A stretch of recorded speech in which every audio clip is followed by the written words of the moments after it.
Everybody good? Good morning. Again, my heart goes out to the families of Daniel, Brandon, and Ryan. Today we're here to update you on some things. You're seeing a lot of activity, so we have some folks here to help with that.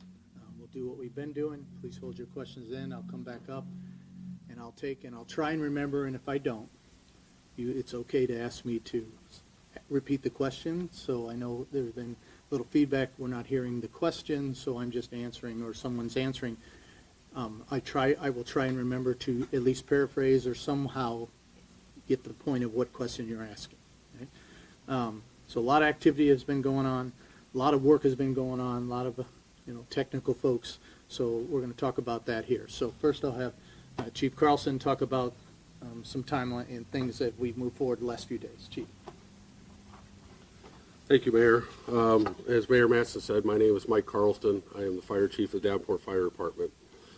Last time I was in front of most of this group was Tuesday. I just want to kind of give an update with Davenport Fire Department and what our plan has been working since that point.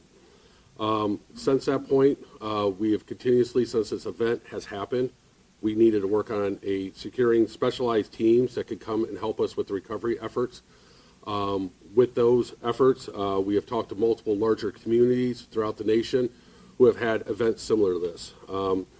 Almost daily, we have had phone calls with Miami-Dade, their fire department, and some of their city staff, just so that we can try to learn from lessons in other communities and make sure that we are doing things and according to the protocols that are established and best practices for this type of event. We have assembled a qualified team of specialized experts. We will have a representative from that team have a conversation with us here in just a minute. And these specialized experts are not only the state task force team from the Cedar Rapids Division and also from the Sioux City Division. We have plans in place to expand beyond their capabilities or timelines as needed. And we also have secured a specialized recovery team that can help with our USAR team to deconstruct the building so that we can actually continue our search throughout the building. Other items that we've been working on is we've had some challenges with the utilities and the infrastructure in the area. On the backside of that facility where we had potential failure from the building, Mid-America had a 13,000 volt transformer back there. For us to continue with some of our shoring efforts that we have done to try to secure the building, we had to make sure that we eliminated that transformer and take that out of the circuit. And for them, it took several days. That did not just control electrical control to that facility, but also portions of the downtown area. We finally got control of that building, or control of that electrical equipment as of last night. And at that point, we were able to allow our search and rescue team to move forward some of their operations. I'll let the chief come up and kind of explain some of what his team has done since they've been on scene here since yesterday. So now we'll have Chief Halloran from the Cedar Rapids Division for the Task Force 1. I can express my thanks for your team and all the folks that are part of that from all the different parts of the state. They were here early on Sunday, and they've continuously been in contact and working with us, so Chief, please. I appreciate your time. Good day. My name is Rick Haller, and I'm with the Cedar Rapids USAR Division as the USAR Chief. Yesterday afternoon, Iowa Task Force 1 was mobilized through the request through Davenport's Incident Command Team to provide assistance through the Iowa Department of Homeland Security and Emergency Management for a comprehensive urban search and rescue team. Iowa has two divisions of a task force team. One is based in Cedar Rapids and one is based in Sioux City. Both were mobilized yesterday as soon as possible to show up on site. In total, we have just under 50 people right here from the team. We are tasked with completing the recon of the building to search for survivors and those that may have been presumed to have perished inside the collapse. That search was completed before sundown last night. That has allowed us to move to the next phase of our mission, securing the building for control and recovery. Iowa Task Force 1 has installed exterior shoring on the walls deemed unsafe by our engineers. We are continuing to work with on-site commanders to provide search and rescue recovery capabilities in accordance with their needs. IO Task Force 1 will remain on site and will be engaged with this process, helping out the Davenport's command structure. Well, hold on. Speak good, Chief. Yeah, my first name is R-I-C-K. Last name is Halloran, Halleran. Thank you, Chief. Okay, so I'll take a few questions. We'll take a few questions today. Please raise your hand. I'm only going to go to you once. So I'm going to start middle and go left to right. Okay, Sarah. And whoever you need to. Why did the city wait until yesterday to activate this task force? And the question was, why did the city wait? Why did the city wait to activate the task force? I can tell you that I was on the phone. We have formal processes in place. The request was made on Wednesday. I have talked to the chief throughout the incident, and we had some groundwork and some things that we had to do and get in place before we could get the team back to actually do it. The first 24 to 36 hours that we were there, the building was in a constant state of motion, and we had to allow the building to settle a little bit before we could actually formalize on a solid plan that we could move forward and have their team come back to actually move forward.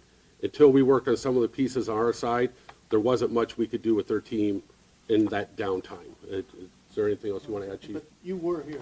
Yes, sir. They were here Sunday night into Monday. Okay, thanks, Chief. We appreciate that context, but the search for survivors was called off. And so for families, it does feel like there was a lag period that was avoidable. Could this search have been started sooner? You were here Sunday. Yeah, so we were here Sunday. We did do searches.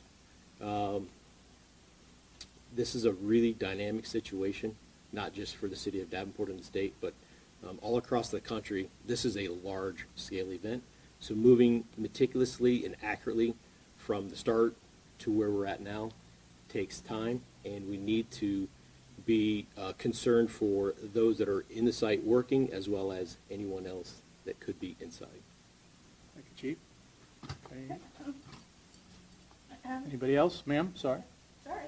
I'm just wondering a little bit about if you could describe the process of what your team does within the building. The process description of the team. Like specifically tearing down doors, possibly walls, those kinds of things, utility closets. I mean, which areas are you going into? Which areas do you avoid, and how do you go about that? Yeah, really good question. We do what the building tells us to do. This building, as I've stated, is very dynamic. As the temperature rises up and down during the day, this building is expanding and contracting. So it's talking to us. It's telling us what it wants to do. So you mentioned utility closets or doors. Yes, we might have to go into them and look. Some of it is as much as we want to, we can't because the building's not letting us, or it's just too unsafe to do it without waiting to install shores. Some of that shoring we can do by ourselves, but to do some of the exterior shoring, we have to wait for utilities. Otherwise, we put pins down through the floor and pins into the wall. We could electrocute somebody. Now we've just made a really tragic situation worse. And so that's why you have to be so diligent and cautiously move forward in a step-by-step process throughout where we're sitting right now. You mentioned the weather. One more. Does the water from the rain last night affect the building and what it's telling you? Potentially, it depends on how much it's going to rain. Okay, going back this way, sir.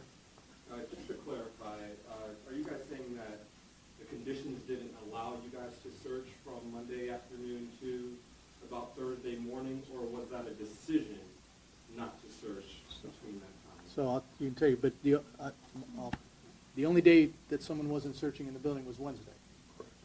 And I mean the full urban search and rescue team that left Monday afternoon. Was that a decision, or was that the conditions of the building? Y'all hear the question?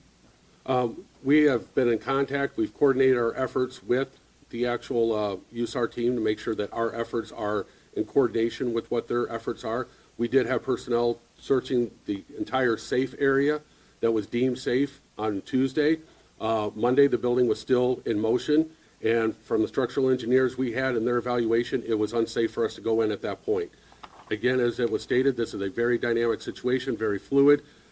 We are doing the best we can to balance the building conditions and the safety of our responders. And so typically, when we have responses like this, we focus on trying to get there in minutes or hours is how we time things.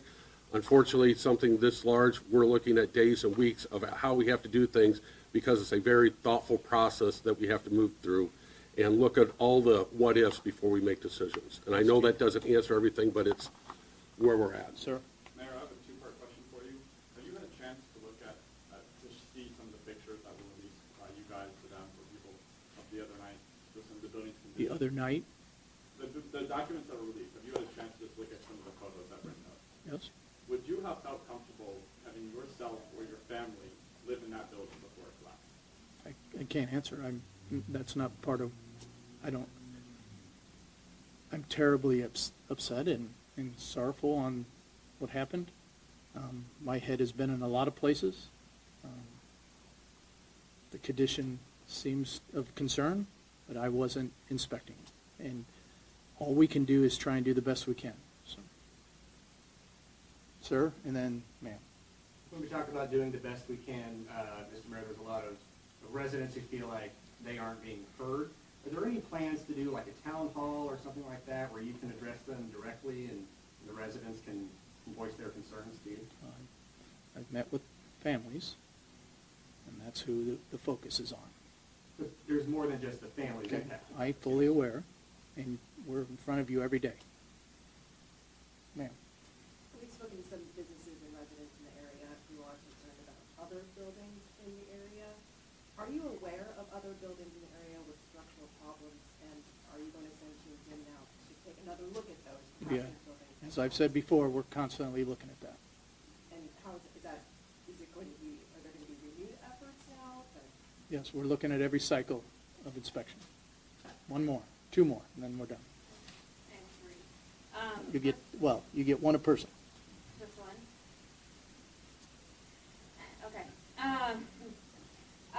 I was watching some videos of this sort of dog going through the rubble last night. It looked like in several spots, at least one in particular, there was a lot of barking. Can you guys touch on that? I mean, have there been any hits on either remains or potential survivors? On to this. Yeah, the dogs have been on site and they have worked. They provide an alert to the handlers, and then the handlers decipher what that alert means through their training and expertise. Have they had any solid hits? They've had alerts that have given the handlers information to ascertain what that is. Canines are fantastic. They do wonderful things for us.